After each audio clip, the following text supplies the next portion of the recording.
ધોરણ 9 ગણિત પ્રકરણ 3 યામ ભૂમિતિ.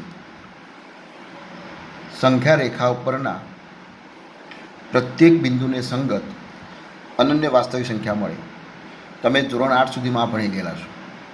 સંખ્યા રેખા ઉપરના પ્રત્યેક બિંદુને સંગત અનન્ય વાસ્તવિક સંખ્યા મળે એટલે કે આપણે જોઈએ કે તમે આ સંખ્યા રેખા પહેલાં પણ સંખ્યા રેખા છે, વચ્ચે આપણે શું લખીએ છીએ એને શૂન્ય, અહીં આગળ 1 2 3 ધન સંખ્યાઓ આવે, આ બાજુ ઋણ સંખ્યાઓ આવે. આ તમે ભણી ગયા છો. હવે પહેલું વિધાન શું હતું? સંખ્યા રેખા પરના પ્રત્યેક બિંદુને સંગત. સંખ્યા રેખા પરનું પ્રત્યેક બિંદુ, ધારો કે આ બિંદુ આપણે લઈએ તો આ બિંદુને સંગત અનન્ય વાસ્તવિક સંખ્યા મળે, એક જ સંખ્યા મળે. આ બિંદુ આગળ એક જ સંખ્યા મળે, એક, એના સિવાયની બીજી કોઈ સંખ્યા અહીં હોય નહીં. એ રીતે આ બિંદુની વાત કરીએ તો આ બિંદુ શું હોય? 3 છે. 3 સિવાયની અહીં 4 5 કે બીજી કોઈ સંખ્યા ના હોઈ શકે. અનન્ય એટલે એક અને માત્ર એક. અનન્યનો અર્થ થાય એક અને માત્ર એક.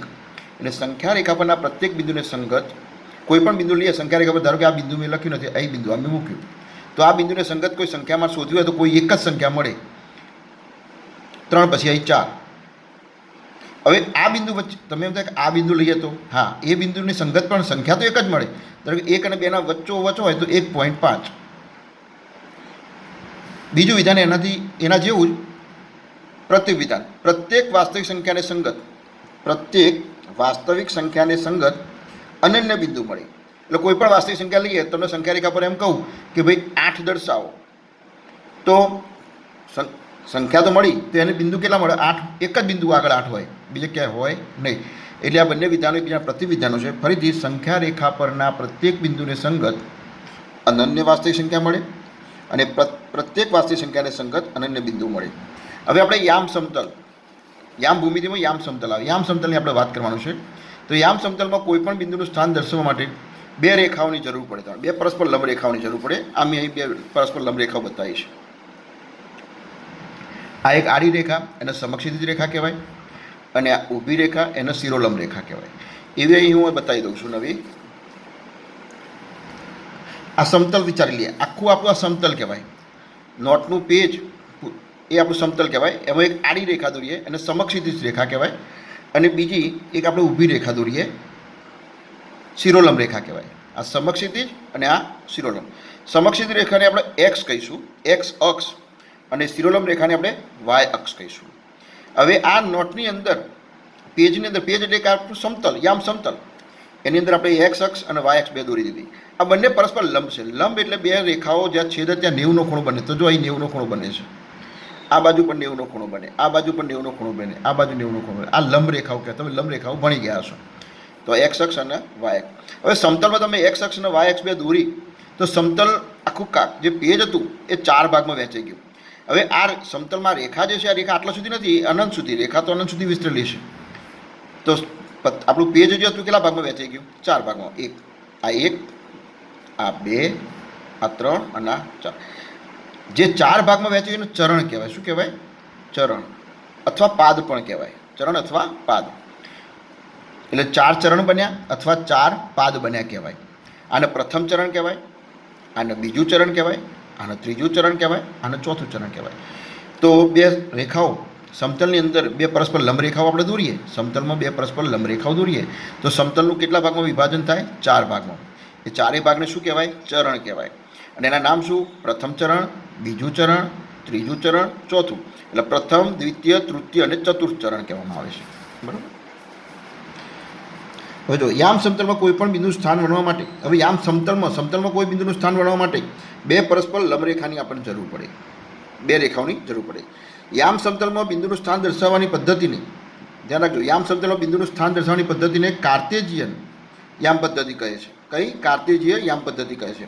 અને આ પદ્ધતિ મહાન ગણિતશાસ્ત્રી રેન દ કાર્તે આપી હતી. આ રેન દ કાર્તે. તમને એમ પૂછાય કે કાર્ટેશિયન યામ પદ્ધતિ કોને આપી? તો રેન દ કાર્તે. એક વાક્યમાં પ્રશ્ન પૂછાય અથવા ખાલી જગ્યા પૂછાય કે કાર્ટેશિયન યામ પદ્ધતિ કોણે આપી, કયા ગણિતશાસ્ત્રી? તો રેન દ કાર્તે આપી હતી. આટલું યાદ રાખવાનું છે. બરાબર. હવે યામ સમતલમાં બિંદુનું સ્થાન દર્શાવવા માટે સમતલમાં એક સમક્ષિતિજ આડી રેખા દોરવાની અને બીજી શિરોલંબ ઊભી, એવી બે રેખાઓ દોરો, લંબ રેખાઓ દોરો કે તેમના છેદબિંદુને ઉગમ બિંદુ કહેવામાં આવે છે. હવે અહીં તમને બતાવી દઈશ. જુઓ, એક આડી રેખા એને સમક્ષિતિજ રેખા, ઊભી રેખા શિરોલંબ રેખા, એટલે આ સમતલનું કેટલા ભાગમાં વિભાજન થયું? 1, 2, 3 અને 4 ભાગમાં વિભાજન થયું. આને શું કહેવાય? ચરણ કહેવાય. એક પ્રથમ ચરણ, દ્વિતીય ચરણ, તૃતીય ચરણ, ચતુર્થ ચરણ. પાદ પણ કહેવાય. પ્રથમ પાદ, બીજું પાદ, તૃતીય પાદ અને ચતુર્થ પાદ. હવે બે પરસ્પર લંબરેખાઓ એકબીજાને છેદે, એ જ્યાં છેદે એ છેદ બિંદુ એને ઉગમ બિંદુ કહેવાય. યામ સમતલમાં આ આલેખ જે દોરવાનો છે એનું ઉગમ બિંદુ અહીંથી ઉગમ થયો કહેવાય. ઉગમ બિંદુ કહો, ઉદ્ગમ બિંદુ કહો તો પણ ચાલે. હવે અહીંથી આ બાજુની જે જમણી તરફની એક્સ અક્ષ આડી રેખા છે એને સમક્ષિતિ એક્સ અક્ષ કહેવાય. એક્સ અક્ષની આ ઉગમ બિંદુથી જમણી તરફના જે યામ છે, જમણી તરફના યામ ધન હોય. કેવા હોય? ધન. એટલે દાખલા તરીકે 1, 2, 3, 4 આમ આગળ જાય. ડાબી તરફની જે છે એક્સ અક્ષની ડાબી તરફ જીરોની આ બાજુ સંખ્યા રેખા વિચારી લો ને, તો 0, 1, 2, 3 જતો આ બાજુ શું આવશે? -1, -2, -3, -4 આમ આગળ આવશે. આ રેખાઓ છે એટલે અનંત સુધી વિસ્તરેલી છે, બરાબર. આ તીર બે મારી એનો અર્થ શું છે? અનંત સુધી વિસ્તરેલી છે, તો આગળ આવતું જ હોય.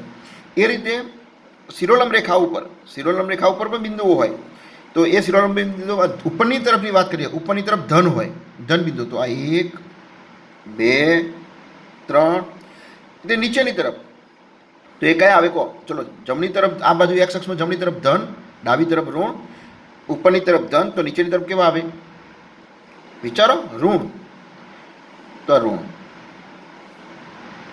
હવે ઋણ આમ જ્યારે લખીએ ને ત્યારે કૌંસમાં લખવાના બેટા, કૌંસમાં લખવાના. જો આ કૌંસમાં લખવાના, આ -3, -4 આમ કૌંસમાં લખવાના. તો ચલો, એક્સ અક્ષની આ ધન, એક્સ અક્ષમાં ધન બિંદુઓ, જમણી તરફના ધન યામ, જમણી તરફના ધન, ડાબી તરફના ઋણ, ઉપરની તરફના ધન અને નીચેની તરફના ઋણ. તો પ્રથમ ચરણમાં કેવા બિંદુ આવે? આ પ્રથમ ચરણમાં આપણે લેવું હોય તો એક્સ અક્ષ ને વાય અક્ષના બિંદુ લેવાના. તો પ્રથમ ચરણમાં બંને ધન યામ હોય. કેવા હોય? બંને ધન. હવે તમને ત્યાં કે રીતે લાયા ધન, કે ખબર પડે? તો જો આ પ્રથમ ચરણ કઈ બે કિરણોથી ઘેરાયેલો ભાગ છે? તો એક આ કિરણ અને આ કિરણ, આ બે કિરણથી ઘેરાયેલો ભાગ છે. પ્રથમ ચરણ કયા બે કિરણથી ઘેરાયેલો છે? OX કિરણ અને OY કિરણ. તો OX કિરણ પહેલાં એક્સ અક્ષના યામ લખાય. તો એક્સ અક્ષનો કેવા યામ છે? ધન. અને વાય અક્ષ કયા છે? ધન. તો ધન. તો બંને ધન બિંદુ હોય તો પહેલા ચરણમાં આવે. હવે આ ચરણની વાત, દ્વિતીય ચરણમાં કયા આવે? તો દ્વિતીય ચરણ એ કઈ કિરણોથી ઘેરાયેલો છે ભાગ? તો એક આ કિરણ, આ કિરણ. જો આ બે કિરણોથી ઘેરાયેલો ભાગ છે. આ ખૂણાની વચ્ચે આવ્યો, આ ખૂણાની વચ્ચે આ ભાગ છે, ખૂણાની અંદરનો ભાગ. તો આ ખૂણો કયા કિરણોથી બને? OX અને OY. આ OX ડેશ કહીશું આપણે. તો ચલો, પહેલાં OX ડેશમાં કેવા યામ છે? -1, -2 એટલે ઋણ કહેવાય, તો ઋણ. અને બીજો આ વાયમાં 1, 2, 3 1 એટલે 0, 1, માઇનસ અને પ્લસ. તો બીજા ચરણમાં જે હોય બિંદુ એમાં માઇનસ અને પ્લસવાળા બિંદુ હોય. હવે ત્રીજામાં તમને ખ્યાલ આવી જશે. આ ત્રીજું ચરણ કઈ બે કિરણોથી ઘેરાયેલો છે? તો એક આ કિરણ અને એક આ કિરણ. જો આ ખૂણો બનાવી દો આ ત્રીજા માટે, થઈ ગયો. તો આ ખૂણામાં ચલો એક્સનો કયો યામ? માઇનસ. અને વાયનો પણ કયો યામ? માઇનસ. તો માઇનસ આવે, તો કઈ ચરણ? ત્રીજું. હવે ચલો આની વાત કરો, આ તમને હવે આવડી ગઈ છે.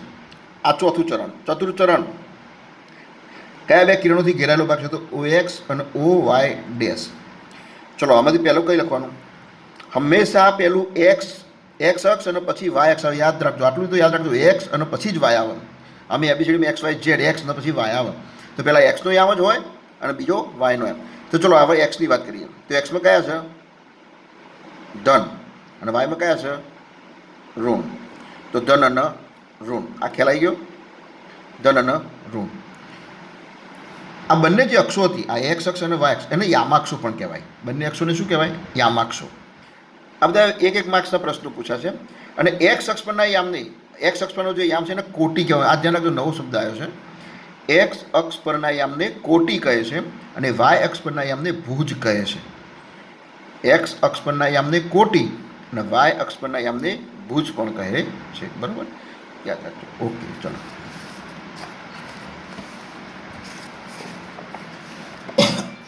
સ્વાધ્યાય 3.1. બીજી કોઈ વ્યક્તિને તમારા અભ્યાસના ટેબલ પરના ટેબલ લેમ્પનું સ્થાન કેવી રીતે વણશો? હવે તમે ટેબલ ઉપર બેસીને જો અભ્યાસ કરતા હોય તો એ ટેબલ ઉપર કોઈ ટેબલ લેમ્પ તમે મૂકેલો હોય તો એનું સ્થાન ક્યાં છે તમે કેવી રીતે દર્શાવશો? જો આ પ્રશ્ન એક પહેલો જુઓ, આ દરેક માટે જવાબ જુદો જુદો આવે, બરાબર, પણ આપણે એને જ વિચારી લઈએ. ફરીથી રકમ જોઈ લો. બીજી કોઈ વ્યક્તિને તમારા અભ્યાસના ટેબલ પરના ટેબલ લેમ્પનું સ્થાન કેવી રીતે વણશો. હવે હું તમને એક આ તમારું ટેબલ બતાવીશ. અમે ટેબલ દોરીશું, બરાબર. વિચારી લો આ ટેબલ છે. તો ટેબલ ઉપર આપણે અહીં લેમ્પ મૂકી દઈએ, બરાબર. આ લેમ્પ છે, આ જગ્યાએ લેમ્પ છે, બરાબર. હવે આ લેમ્પનું સ્થાન ક્યાં છે તમારે કોઈને બતાવવું, તમે કેવી રીતે બતાવશો? તો જો આપણે ટેબલ અહીં આપણે બેઠા છીએ આ બાજુ, તો આ ટેબલ આપણે આ આપણી નજીકની ધાર કહેવાય, ટેબલની નજીકની ધાર કહેવાય. આપણે અહીં બેઠા છીએ ખુરશી ઉપર, તો આ ટેબલની આપણી નજીકની ધાર કહેવાય, બરાબર. આને આપણે એક્સ અક્ષ કહીએ. આપણી સામેની વિરુદ્ધ ધાર સારી, આને સમાંતર જ હોય. ટેબલમાં તમે જો આને સમાંતર ધાર હોય પેલી બાજુની, આપણી એક્સ અક્ષ. એ રીતે આપણી ડાબી તરફની આ ધાર છે, ટેબલની આ બાજુની ધાર પણ હોય, એને આપણે વાય કહી દઈએ. શું કહી દઈએ? વાય કહી દઈએ. હવે મારા આ લેમ્પ, આપણે લેમ્પ આટલે છે વિચારીએ છીએ, એક્ઝેક્ટ આટલે, તે ક્યાં હશે એ બતાવવું હોય તો અહીંથી આપણે શું કરવું પડે? આ લેમ્પ તો અહીંથી આપણે આમ આમ વિચારીએ, આમ નીચે લીટી દોરીએ, આમ શિરોલંબ રેખા, અહીંથી આ માપ માપી લઈએ. તો એક્સ ધાર ઉપર આપણે માપી લઈએ. દાખલા તરીકે અહીંથી આપણે આમ ગણતરી કરતા જઈએ, આટલા આવ્યું તો આ માપને આપણે એક્સ માપીએ. કેટલું કહીએ? એક્સ માપ. એટલે મેં તમને ના કીધું દરેકનો જવાબ જુદો આવે. કોઈ આટલો લેમ્પ મૂક્યો હોય તો એના માપ વધારે આવે, કોઈ આટલો મૂક્યો હોય તો એના માપ જુદું આવે. તો આપણે વિચારીએ કે એક્સ ધાર ઉપર એક્સ અંતરે આવેલું બિંદુ છે, એક્સ અંતરે છે. એ રીતે આ જે હતું લેમ્પ, તો એનું અહીંથી આપણે વાય ધાર સુધી લંબાઈ જાય, બરાબર. તો અહીંથી આ માપ માપી લઈએ. એ માપ આપણે વાય લઈએ, નાનું વાય, બરાબર. તો એનો શું થયો? આ લેમ્પ ક્યાં હતો? એક્સ અને વાય જગ્યાએ. એનું માપ કેવી રીતે દર્શાવે? એક્સ અને વાય. એટલે તમે એમ કહી દો કે ભાઈ એક્સ ને વાય, આ રીતે.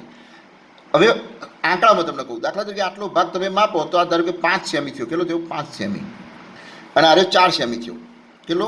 4 સેમી. તો અહીં આગળ આપણે શું લખીશું? 5 અને 4. 5 અને 4. તો આ લેમ્પનું સ્થાન કેવી રીતે કહી શકાય? આ લેમ્પનું સ્થાન કેટલું કે એક્સ ધારથી 5 સેમી અંતરે, એક્સ ધારથી 5 સેમી અંતરે અને વાય ધારથી 4 સેમી અંતરે. એટલે 1, 5 અને 4, બરાબર. એક્સ ધાર ઉપર 5 સેમી અને વાય ઉપર 4, એટલે 5 અને 4 આમ કહીએ એટલે આપણે ઓટોમેટિક એવી ખબર પડી જાય. તો આ એનો જવાબ હતો. અને એને લખવું હોય તો આપણે આ રીતે લખી શકીએ કે ટેબલને જે કાર્ટેશિયન સમતલનું આપણે આને પહેલું ચરણ કહીશું. પ્રથમ ચરણ આપણે કહી દઈએ. નજીક હોય એને આપણે એક્સ ધાર કહીએ, ડાબી તરફની ધારને વાય ધાર કહીશું, બરાબર. એક્સ ધાર નજીકની તરફની ધારને એક્સ અક્ષ અને ઉપર જમણી ડાબી તરફની ધારને આપણે શું કહીશું? વાય અક્ષ કહીશું. અને એક્સ અક્ષ પરનું જે અંતર હશે એ અંતર માપી અને હું દાખલા તરીકે એ એક્સ માપ છે અને વાય ધાર પરનું અંતર છે એને વાય છે. તેથી એક્સ વાય બિંદુનું સ્થાન દર્શાવવા માટે હું એક્સ વાય તરીકે દર્શાવીશ. હવે દાખલા નંબર 2.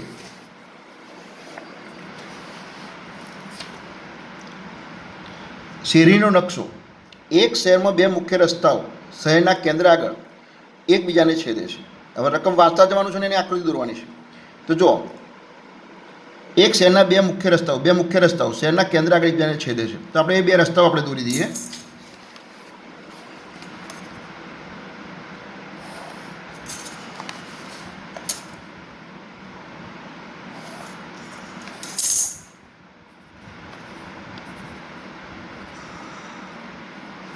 ચલો આ 2 રસ્તાઓ દોરી કાઢ્યા. તો આટલા સુધી રાખીએ. આ 2 રસ્તા દોરી કાઢ્યા, દેખાતા છે તમને, બરાબર. એક એક્સ અને વાય, 2 રસ્તાઓ દોરી કાઢ્યા. હવે બંને એકબીજાને છેદે છે. હવે આગળ વાંચીએ. આ જોઈ લીધું તમે. હવે જુઓ, આ 2 રસ્તાઓ ઉત્તર દક્ષિણ દિશા અને પૂર્વ પશ્ચિમ દિશામાં છે. ઉત્તર દક્ષિણ દિશામાં તો આપણે આને શું કહીએ? ઉત્તર દક્ષિણ, આ બાજુ પૂર્વ પશ્ચિમ થઈ ગયા. ઉત્તર દક્ષિણ પૂર્વ પશ્ચિમ દિશામાં 2 રસ્તા થઈ ગયા. આ ખ્યાલ આવી ગયો. શહેરની બાકીની શેરી આ રસ્તાની સમાંતર છે અને પરસ્પર 200 મીટર દૂર. એટલે શહેરની બાકીની શેરીઓ 200 સેમી દૂર સમાંતર. એટલે એક હું દોરું છું, એક 200 સેમી દૂર અહીં લઉં, બીજું 200 સેમી આટલા લઈએ, બીજું 200 સેમી આટલા લઈએ. સરખું થાય ને 200. હવે આના સમાંતર આ જે રસ્તો હતો એના સમાંતર બીજા રસ્તા દોરો.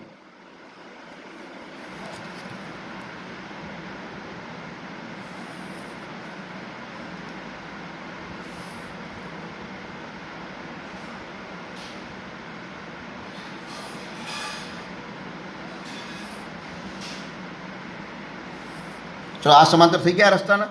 એ રીતે આને સમાંતર દોરવા પડશે તો આપણે આટલા આનો તો આપણે 200 આટલા ગણી લઈએ છીએ.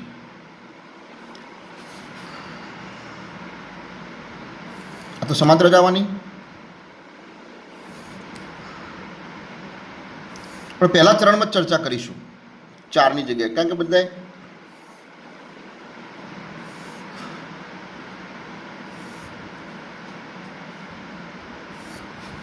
થઈ ગયું.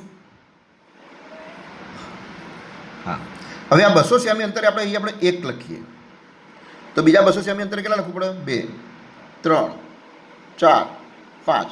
એ રીતે 200 સેમી અંતરે 1, 2, 3, 4, 5, 6, 7 લખાઈ ગયું. આ પહેલી શેરી, બીજી શેરી, ત્રીજી શેરી, ચોથી શેરી, પાંચમી, છઠ્ઠી, સાતમી, આ હારો આ રીતે આ પહેલી, બીજી, ત્રીજી, ચોથી, પાંચમી ક્રમ આપી દીધો શેરીઓનો. બરાબર. આ બાજુ બીજી દોરવી હોય તો પાછળ આપણે દોરી શકાય. દરેક દિશામાં 5 શેરીઓ. ચલો શું લખ્યું? દરેક દિશામાં 5, તો 5 સુધી જ રાખીએ આપણે. તો અમે આપણે 5 સુધી જ રાખીએ છીએ. બરાબર. એક શેરી બરાબર 200 સેમી મીટર, સોરી 200 મીટર છે. તમારી નોટબુકમાં આદર્શ ચિત્ર દોરો, તો આપણે આ નોટબુકમાં આદર્શ ચિત્ર દોરાઈ ગયું. અહીં 5 લેવાની અને એ 5 સુધી જ લેવાની, ઉપરની હવે લેવાની નહીં. હવે સીધી રેખાઓ દર્શાવી દીધી. આ રકમ એ પૂરી, હજુ પાછળ પડે છે રકમ, એની પૂરી કરી દઈએ.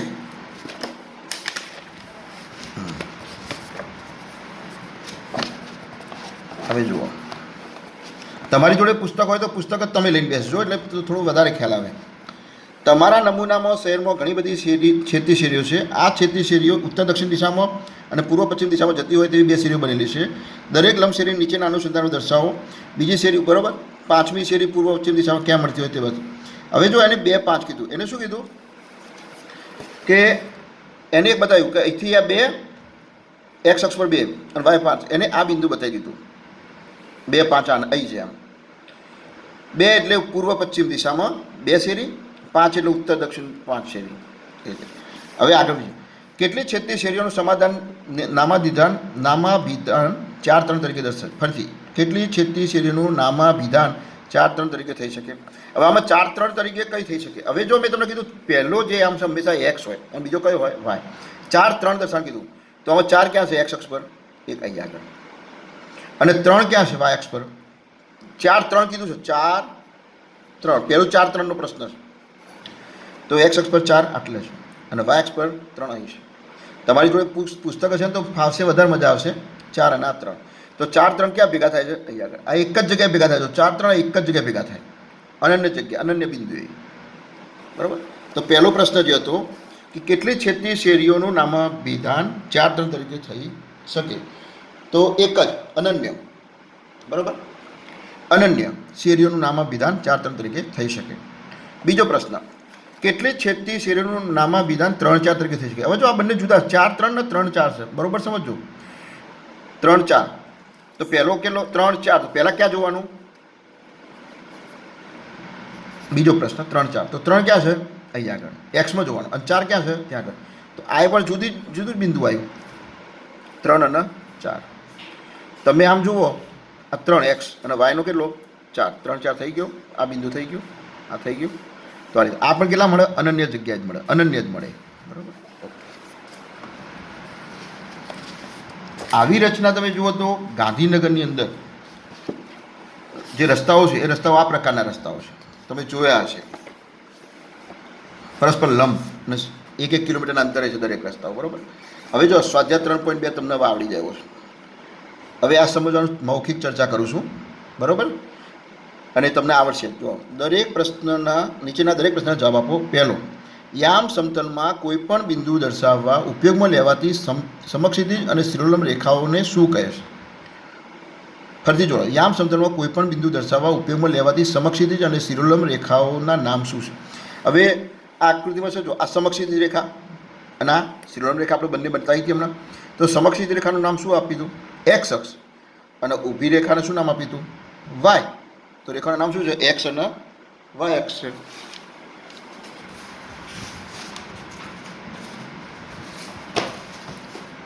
ખ્યાલ આવી ગયો?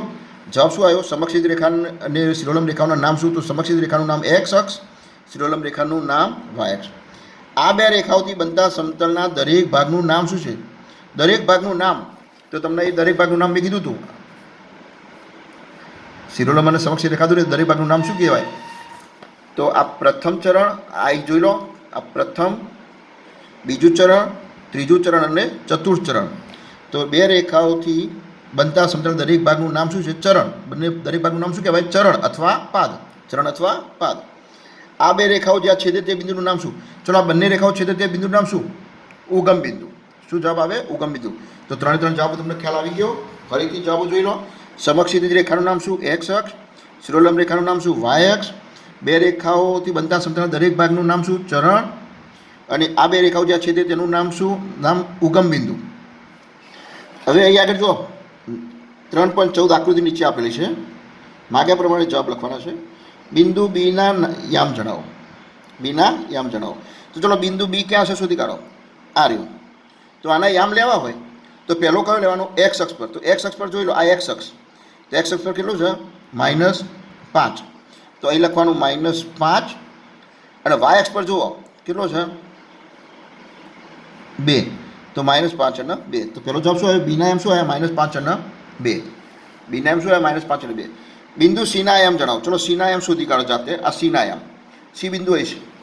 પહેલો કયો લેવાનો? એક્સ. તો એક્સ અક્ષ પર સીના યામ શિરોલંબ રેખા દોરે એક્સ અક્ષ પર જુઓ તો કેટલા છે? 5 છે. તો સીના યામ કયા થાય? 5. અને આ બાજુથી કયો થાય? -5. તો આના એમ કયા છે? 5 અને -5. ચલો, બીજું આવડી ગયો. ત્રીજો, -3 -5. -3 -5 દ્વારા દર્શાવાતું બિંદુ લખો. ચલો, -3 -5 દ્વારા દર્શાવતું બિંદુ કયું? -3 -5. એટલે પહેલો -3 ક્યાં જોવાનો? એક્સ ઉપર. તો એક્સ પર -3 ક્યાં છે? અહીં આગળ. અને વાય ઉપર -5 ક્યાં છે? અહીં આગળ. તો આ બંનેનું જુઓ તો કયું બિંદુ છે? ઈ. કયું લખવાનો? ત્રીજાનો જવાબ શું હશે? ઈ. ચોથું, 2 -4 દ્વારા દર્શાવાતું બિંદુ. ચલો, 2 અને -4. તો 2 એક્સ અક્ષ પર 2 ક્યાં છે? અહીં. વાય ઉપર -4 ક્યાં છે? અહીં આગળ. તો આ બંને દ્વારા દર્શાવતું બિંદુ કયું? જી. ડીનો એક્સ યામ. ચલો, બિંદુ ડી ક્યાં છે? આ ડી આકૃતિ જો ડી આ રહ્યું. એનો એક્સ યામ. તો એક્સ યામ કેટલો? 6. તો લખો ડીનો એક્સ યામ 6. એચનો વાય યામ. એચ ક્યાં છે શોધી કાઢો. આ એચ. એનો વાય યામ. તો વાય યામ ક્યાં છે? -3. તો જવાબ શું હવે? -3. થોડું જાતે કરશો તો વધારે ખબર પડશે શીખ્યા પછી. બિંદુ એલના યામ જણાવો. એલના યામ. હવે જો એક્સ ને વાય અલગ નહીં કીધું, યામ કીધા. એટલે બંને લેવા પડશે, એક્સ અને વાય. તો એલ બિંદુ ક્યાં છે? આ રહ્યો. તો એના બંને યામ. તો ચલો, એલ બિંદુ તો અહીં છે. તો એનો એક્સ યામ કેટલો? 0. એક્સ યામ તો 0 છે ને. એલનો લંબ દોરો 0. અને વાયનો 5. તો 0 ને 5. એલના યામ કયા? 0 અને 5. બિંદુ એમના યામ. એમ બિંદુ અહીં છે. તો એના યામ કેટલા થાય? તો એક્સ યામ કેટલો? -3. પણ વાય યામ કેટલો થાય? 0. જો એક્સ અક્ષ પર બિંદુ હોય, બિંદુ આ એક્સ અક્ષ પરનું બિંદુ હોય ને, તો એનો વાય યામ હંમેશા 0 લખવાનો. અને વાય અક્ષ પરનું કોઈ બિંદુ હોય ને, વાય અક્ષ પરનું, તો એનો એક્સ યામ 0 લખવાનો. ખ્યાલ આવી ગયો? દાખલા તરીકે આ બિંદુની વાત કરું, આ બિંદુની વાત કરું તો વાય અક્ષ પરનું બિંદુ આવ્યું, તો એનો એક્સ યામ 0 એટલે 0 4. આની વાત કરું, આ જગ્યાની, આ બિંદુની, તો 3 0, કારણ કે એક્સ તો 3 છે જ, પણ વાયનો નથી, તો 0. તો એક્સ અક્ષ પરના બિંદુનો વાય યામ 0 હોય અને વાય અક્ષ પરના બિંદુનો એક્સ યામ 0 હોય.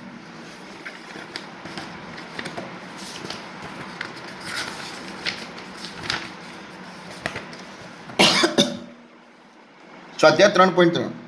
કયા ચરણમાં અથવા કયા અક્ષ પર -2 4, 3 -1, -1 0, 1 2, -3 5 બિંદુઓ છે? તમારા જવાબની ચકાસણી બિંદુ યામ સમતલમાં દર્શાવી કરો. હવે આ મેં તમને એક આલેખ લીધો છે. આલેખ પત્ર હોય એમાં એક્સ, આ વાય. હવે અહીં આગળ આપણે લખી દઈએ 1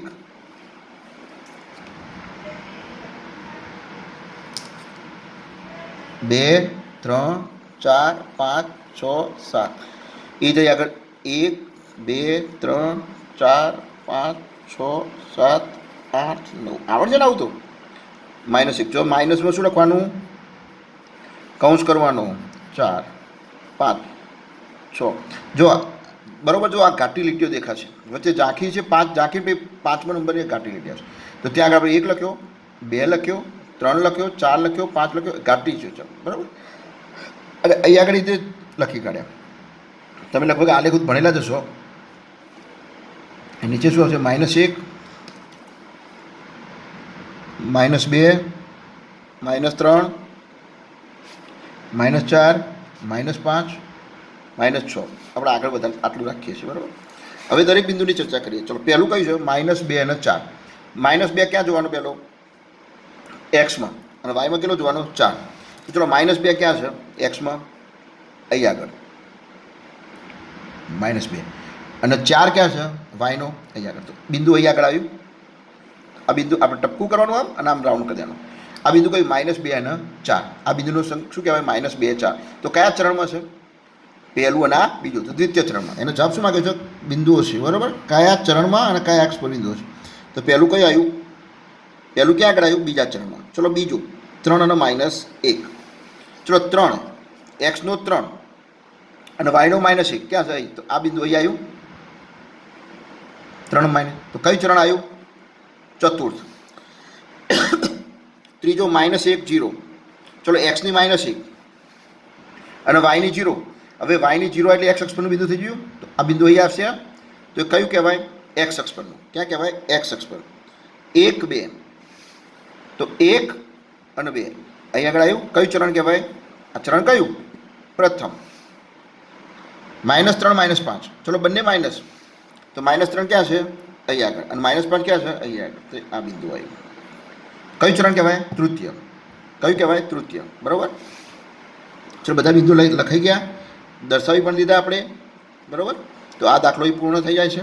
હવે એના પછીનો દાખલો એ આમાં આમ જ આજે એક જ આલેખમાં બતાવી દઈએ છીએ. અત્યારે તમારે ઘેર અલગ આલેખમાં દોરવાના. નીચેના કોષ્ટકમાંથી સમતલમાં અનુકૂળ સ્કેલમાં એકમ અંતર લખશો, પણ પસંદ કરી એક્સ વાય બિંદુ લખો. ચલો, એક્સનો -2 અને વાયનો 8. જો એક્સની કિંમત -2 અને વાયનો 8. ચલો, એક્સની કિંમત -2 ક્યાં આગળ? અહીં આગળ. અને વાયનો કયો બિંદુ કીધું? 8. તો 8 ક્યાં આગળ? અહીં આગળ. તો આ બંને ક્યાં ભેગા થાય? એ ભેગા થાય, જોઈ લો, બરોબર. -2 અને અહીં 8. તો અહીં આગળ લખવાનું -2 અને 8. -2 અને 8. -1 અને 7. ચલો, -1 ક્યાં છે? આ રહ્યો. અને 7 ક્યાં છે? તો આ બિંદુ -1 અને 7.